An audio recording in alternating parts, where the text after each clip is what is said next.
The NBL season has started, and what a round we've had. Overtime, upsets, the Sixers beating the Phoenix Suns.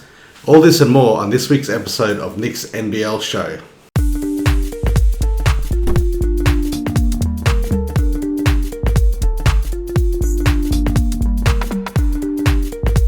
Welcome to Nick's NBL Show, where we break down the latest NBL stories into bite-sized chunks for easy consumption. Let's get started. My 5 things to take away from round 1. The NBL has a new broadcast partner. You may have noticed the new on-screen graphics. I think they look really great, really professional, and they make better use of the screen than last season. However, it's not all great. The camera work needs improving. We saw it especially in the Perth game. It's too zoomed in and moves around following the ball. It's not just me that thinks so. Here's Adam Ford's thoughts. Great job today. It was really fun watching that game, and I think they did a great job representing the country and the league, and they went out there and they played hard, and it was fun to watch, and it was a great game to watch because the camera stayed also in the half court and didn't unnecessarily zoom in, so that's what also made that a great game to watch. But Tasmania, what happened? So much for my prediction that Tassie would go 2 for 2 in round 1. It's testament to how much the league has improved that Tasmania lost both games. I do expect them to turn things around soon. They're too good not to.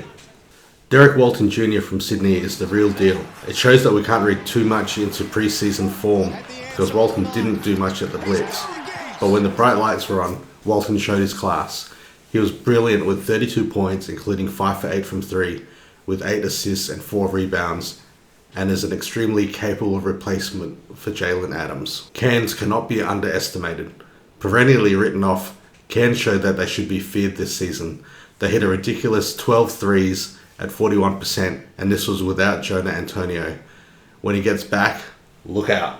The Adelaide 36ers beat the Phoenix Suns, something we all love to see. To beat an NBA team, everything needs to go right on the night, and in this case it did. Randall and Franks were on fire, shooting 15 for 27 from 3, but the whole team shot well and blew the Suns out of the game. It was an incredible sight to see. Wildcats corner. Brady Manek struggled again, but does it really matter at this stage of the season? Jesse stepped up, which shows the depth of the team. One player might be struggling, but the rest of the team will cover. The Wildcats again started slowly, continuing their trend from last season, but they were too good for the Bullets in the end. It was great to see Aaron Baines on the court, but even better for the Wildcats to get the win. Bryce Cotton had an incredible game, but more on that later. The Wildcats had an open training session for members on Tuesday. Not much to take away. It was their first training session since the game on Sunday. They went through some drills, but didn't work on anything specific for the Hawks. Todd Blanchfield left the floor early with a shoulder injury. He hit a wall on his way out, a sign of frustration, or perhaps the injury is particularly bad. Let's hope he's back soon. Now, Bryce Cotton. He is just insane. 23 points, 12 rebounds, 6 assists, and 6 steals. We already know how good he is offensively, but when are we going to start talking about Bryce as a Defensive Player of the Year candidate? I think the time is now. Which leads us into our next segment. One question interview. Could Bryce Cotton be Defensive Player of the Year award winner? Quick feet, quick hands, reads the play well, had 6 steals on the weekend. So if he has 6 steals every game, absolutely. Now, my power rankings. Even though they didn't play in round 1, I still have Adelaide on top. You beat an NBA team and you stay on top. Seems fair to me. The big mover is Tasmania.